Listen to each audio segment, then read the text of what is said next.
Olá pessoal, estamos de volta para mais um bloco dentro do nosso módulo de Direito Ambiental, aqui no AlphaCom. Quem ainda não me conhece, meu nome é Renata, eu sou professora de Direito Ambiental e agora nós vamos começar a trabalhar com os princípios do direito ambiental, pelo menos aqueles princípios que normalmente são cobrados em provas de concurso, em especial em prova de delegado de polícia. Tudo bem?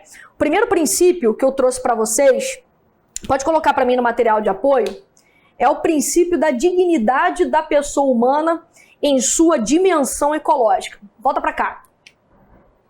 Princípio da dignidade da pessoa humana na sua dimensão ecológica. Renata, eu nunca vi cair isso. Claro, até porque é um assunto novo. É um assunto que hoje vem ganhando relevância cada vez mais nos julgamentos, né, nas grandes jurisprudências que estão sendo trabalhadas, que estão sendo produzidas nos tribunais superiores. O que significa dizer isso? Significa dizer o seguinte: a dignidade da pessoa humana, ela, na verdade, ela pressupõe o alcance, ela pressupõe a proteção de um núcleo mínimo.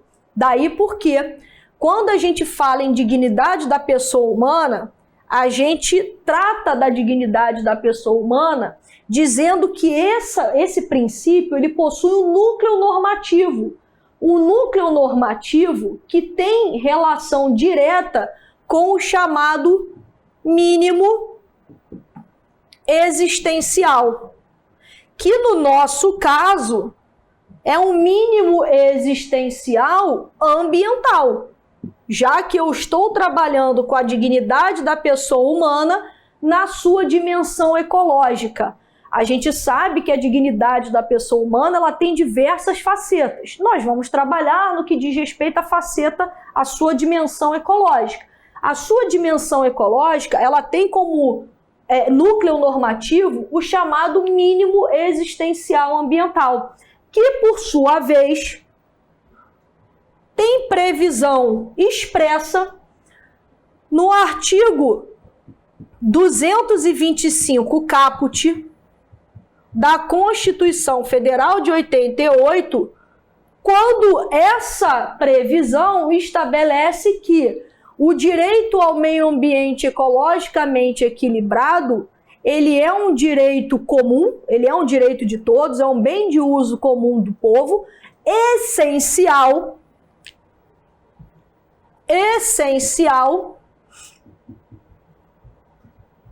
à sadia qualidade de vida.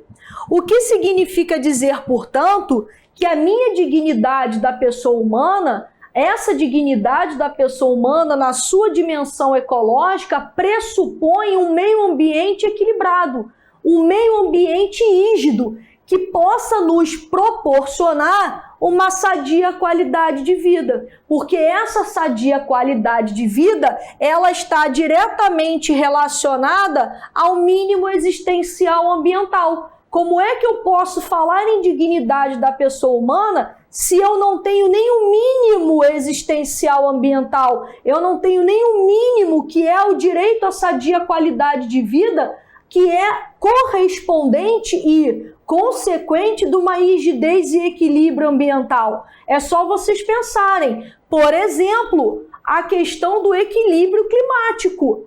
Essas políticas públicas de tutela e proteção às variações climáticas estão dentro também desse contexto de mínimo existencial ambiental.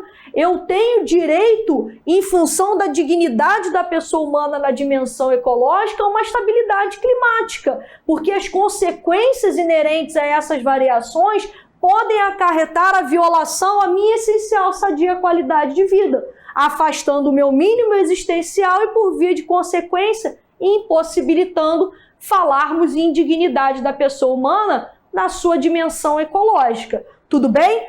Eu peço que vocês apenas tenham atenção, porque doutrina mais moderna hoje vem falar em dignidade da criatura. dignidade da criatura no sentido de se estabelecer e proteger os direitos dos animais. Então, muito cuidado com isso. Eu coloquei no material de apoio de vocês alguns julgados e a leitura é bem interessante para vocês sedimentarem essas ideias. Tudo bem? Beleza? Próximo princípio. Esse princípio cai sempre. Princípio da solidariedade intergeracional. O princípio da solidariedade intergeracional, ele tem previsão, ele tem assento constitucional no artigo 225 caput, parte final, quando o legislador constituinte estabeleceu de forma expressa que compete ao poder público e à coletividade a tutela e a proteção e a preservação do meio ambiente para gerações presentes e gerações futuras. Esse princípio, que tem assento constitucional, ele também é conhecido como solidariedade diacrônica. Ou seja, essa proteção e preservação do meio ambiente, ela não fica restrita apenas às gerações presentes. Ela fica, na verdade, ela se desenvolve, na verdade, com o passar do tempo, fazendo com que haja uma preocupação com a população, com as gerações que ainda estão por vir. Daí porque se falar em solidariedade diacrônica, é aquela que se dá com o passar do tempo e não fica restrita com o tempo presente, paralisado, estagnado nas gerações de hoje. Acontece que esse artigo 225, ele fala na tutela, na proteção e preservação desse meio ambiente ecologicamente equilibrado para as gerações presentes e gerações futuras. Ou seja, ele prevê sim a solidariedade intergeracional ao falar das gerações futuras. Mas ele não traz apenas ela, porque ele, falando das gerações presentes, ele fala na solidariedade intrageracional. Tudo bem? Então, cuidado, porque já caiu em prova. O artigo 225 da Constituição Federal estabelece apenas uma solidariedade diacrônica. Não, isso está errado. Ela traz sim o artigo 225, a solidariedade diacrônica intergeracional, mas traz também a intrageracional, também conhecida como sincrônica. Tudo bem? Tranquilo? Então, pensou em solidariedade intra, pensou em solidariedade sincrônica. Intrassincrônica. Pensou em solidariedade inter, pensou em solidariedade diacrônica. Mas o que significa esse princípio? Esse princípio, ele parte do pressuposto que as gerações futuras, elas são titulares desse direito fundamental na mesma sintonia que as gerações presentes. O que significa dizer, portanto, que existe uma responsabilidade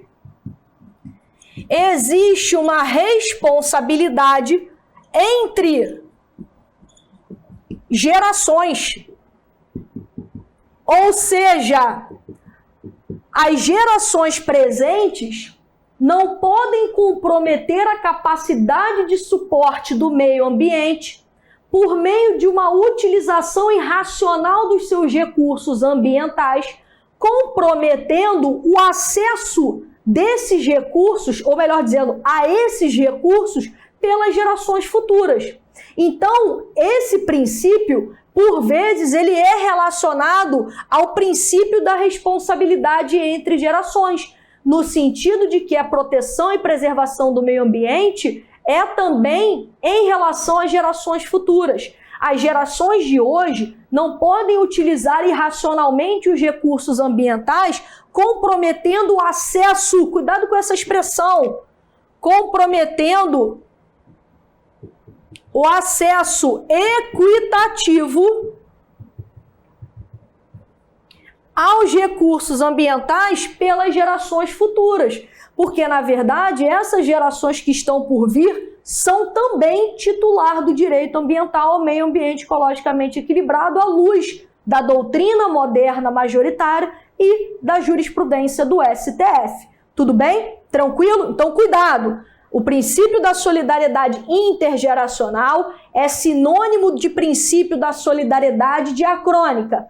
Tem previsão no artigo 225, parte final. Mas esse artigo 225, parte final, não traz apenas essa solidariedade intergeracional. Fala também em solidariedade intrageracional ao falar na proteção e preservação do meio ambiente para gerações presentes. Alguns doutrinadores dizem que o princípio da solidariedade intergeracional corresponde à responsabilidade entre gerações, de modo que as gerações de hoje não possam comprometer a capacidade de suporte e o acesso equitativo aos recursos ambientais pelas gerações futuras. Esse acesso equitativo, ele tem que ser pautado tanto no aspecto qualitativo, ou seja, na qualidade dos recursos, como também na quantidade dos recursos, quantitativo. Ou seja, eu tenho que garantir o acesso nas mesmas condições de qualidade e quantidade pelas gerações futuras. Tudo bem? Tranquilo? Basicamente é isso que eu preciso trabalhar com vocês acerca do princípio da solidariedade intergeracional. Visto isso, leiam a jurisprudência que eu coloquei para vocês no material de apoio. Eu passo a trabalhar com um dos princípios que mais caem em concurso público, levando-se em consideração que ele já foi cobrado também em prova discursiva da magistratura do Estado. Que princípio é esse? Se vocês quiserem, pode colocar para mim no material de apoio. É o chamado princípio do desenvolvimento sustentável.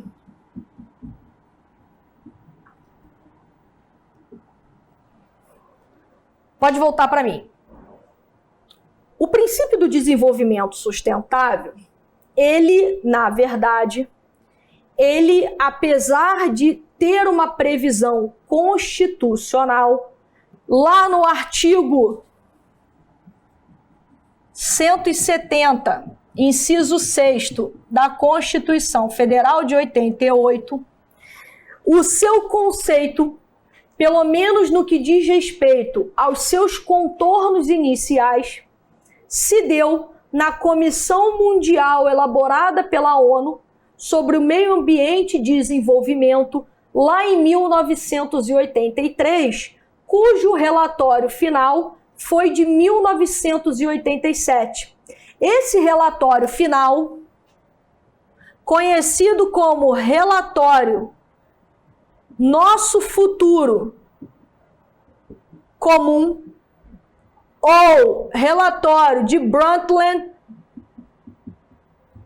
em homenagem à presidente dessa comissão, foi o relatório que trouxe inicialmente o contorno, para não ficar um pleonasmo, os contornos do princípio do desenvolvimento sustentável, estabelecendo que o princípio do desenvolvimento sustentável é, na verdade, o princípio segundo o qual permite que as gerações presentes tirem proveito dos recursos ambientais existentes, mas que esse proveito seja feito de forma racional, sustentável, sem que comprometa o mesmo acesso a esses recursos pelas gerações que estão por vir.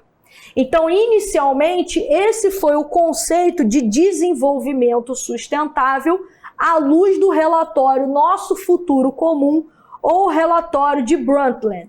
De uma forma ou de outra, o que vocês precisam saber sobre o princípio do desenvolvimento sustentável é que o princípio do desenvolvimento sustentável à luz do que dispõe o artigo 170, inciso 6º da Constituição, é um princípio que exige um equilíbrio.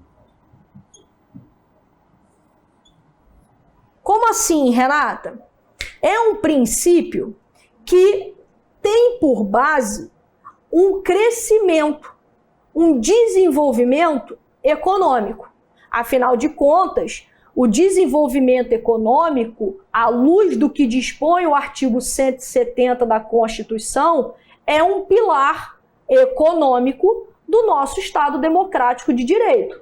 Diante disso, esse crescimento econômico, durante muito tempo, inclusive numa sociedade pós-moderna, como é a sociedade de hoje, uma sociedade contemporânea, em que nós não temos, muito conteúdo, ou conhecimento sobre o acelerado processo, evolutivo da tecnologia, a gente acaba desenvolvendo muitas atividades econômicas que acabam tendo como matéria-prima recursos ambientais.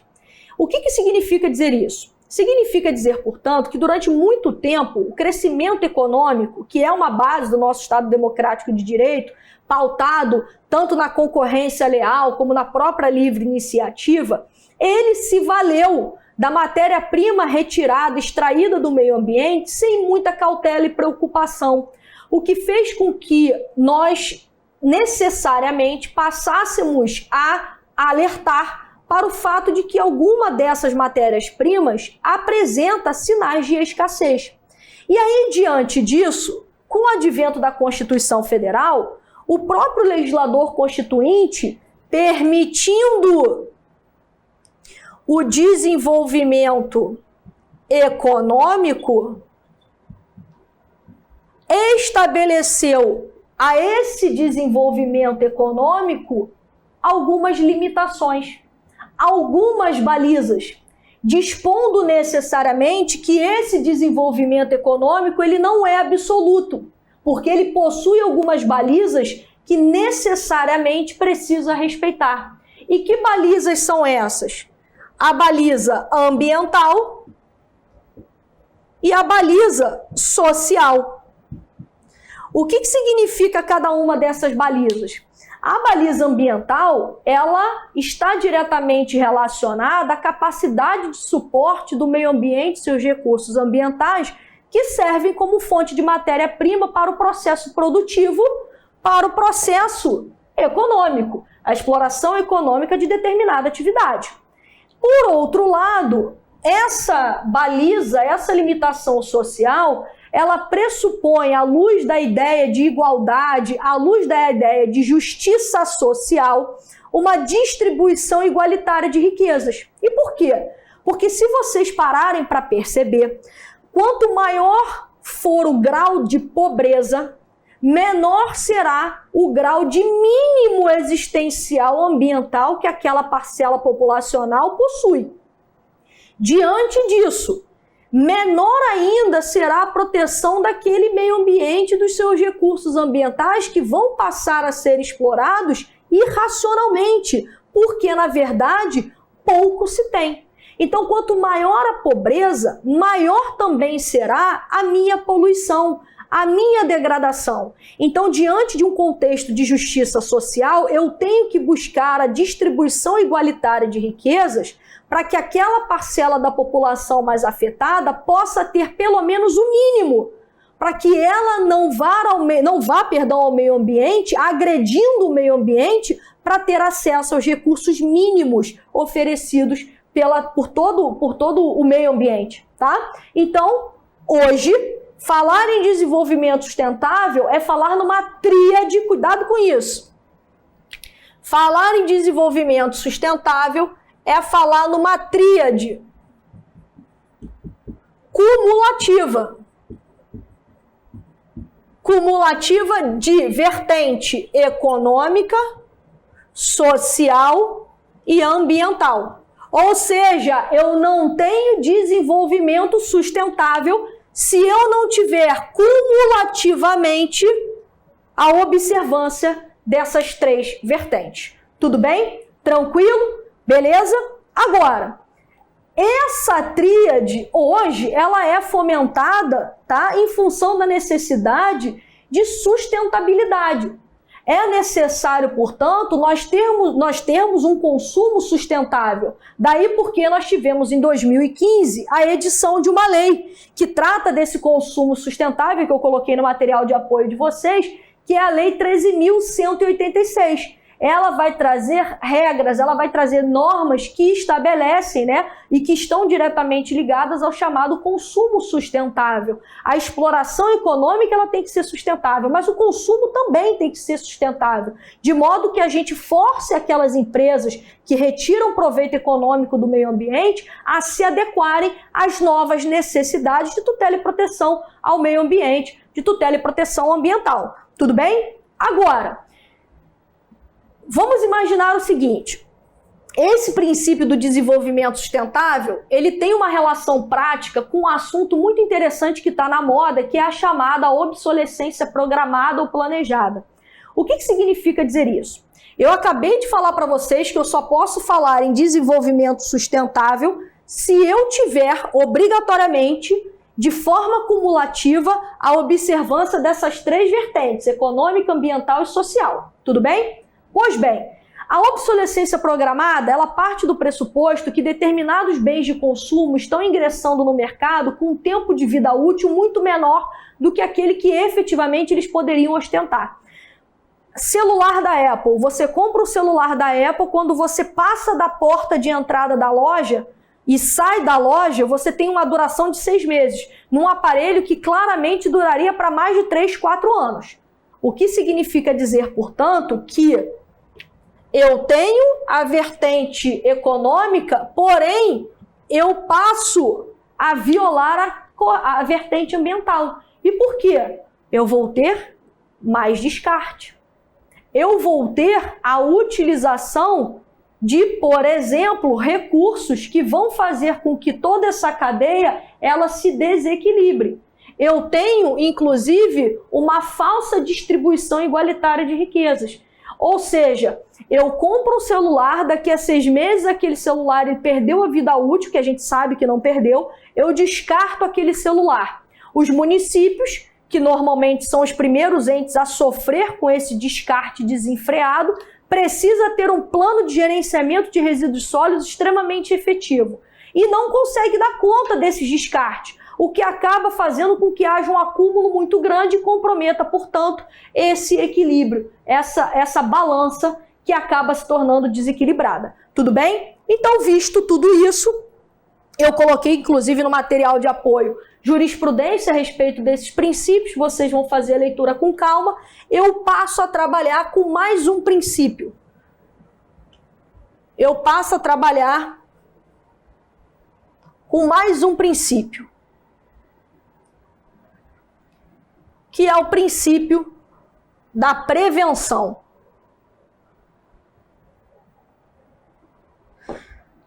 No que consiste o princípio da prevenção?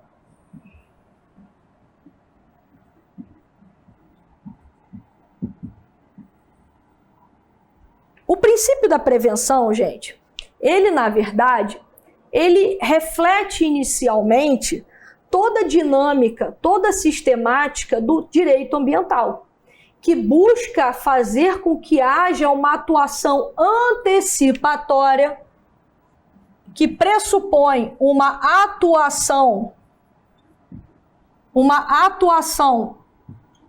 antecipatória por parte dos agentes públicos no que diz respeito à tentativa de se proteger e preservar o meio ambiente em face da atuação irracional humana. Tudo bem? Então, na verdade, o direito ambiental, ele tem essa baliza, né? Ele tem essa base, baliza não, ele tem essa base, a base de atuar antecipadamente, atuar de forma preventiva. O direito ambiental, ele não quer atuar de forma repressiva, ele não quer atuar buscando indenizações, ele não quer atuar, apesar de ter que atuar repressivamente, buscando a composição do meio ambiente, a recomposição do dano causado. Ele, na verdade, busca atuar preventivamente, de forma antecipatória, para evitar que aquele determinado dano venha, de fato, ocorrer. O que significa, portanto, essa dinâmica à luz do princípio da prevenção? A gente vai buscar, diante de um caso concreto, estabelecer uma atuação antecipatória em função da possibilidade de antemão conhecermos os efeitos negativos que serão decorrentes de determinada atividade econômica. Então, por exemplo, eu tenho a construção de um shopping center. Essa construção de um shopping center, ela vai gerar algumas consequências que já são de antemão conhecidas pelos órgãos ambientais competentes, pela ciência, pelo sistema judiciário, pelo jurídico de uma forma geral. Ela já é conhecida por outras ciências, não apenas pelo ramo do direito ambiental, mas também por outros ramos. Ela é conhecida por outras ciências, como a geografia e etc. Então, na verdade, quando eu falo em prevenção, eu falo nessa atuação antecipatória porque, no caso concreto, eu consigo identificar os efeitos, ou, melhor dizendo, os efeitos decorrentes daquela atividade. Vou botar aqui, de determinada atividade econômica. Eu consigo, de antemão, à luz da existência de bases científicas, de bases informacionais, de bases e conhecimento de outras ciências e mesmo ramos do direito, estabelecer um nexo entre aquela atividade que está sendo desenvolvida e os efeitos negativos dela decorrentes. O que significa dizer, portanto, que eu passo a tratar, eu passo a trabalhar com um risco que é certo. Eu não tenho incerteza, eu trabalho no plano de previsibilidade, é previsível o dano. É previsível aquele efeito negativo. Por isso que, inclusive, diante dessa certeza toda que eu tenho, eu posso atuar de forma efetiva antecipadamente, evitando, portanto, que aquele efeito negativo, ele de fato se concretize. Então, eu tenho um nexo de identificação, eu tenho um nexo de causalidade entre a minha atividade e um efeito negativo que, de antemão, ele é previsível. E por que ele é previsível? Por que ele é um risco, um efeito negativo certo?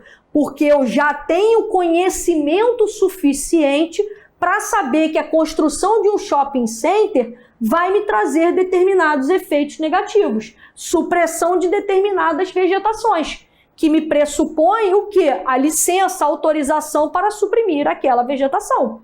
Compreenderam? Então, diante do conhecimento, diante da segurança, da certeza, não apenas científica, mas com bases informacionais, com laudos conclusivos, com conhecimento de técnicas que estão sendo utilizadas, eu posso atuar de forma antecipatória na prevenção desse dano, desses efeitos negativos. Tudo bem? Tranquilo? Finalizando o princípio da prevenção, eu paro por aqui e a gente volta no próximo bloco. Até já!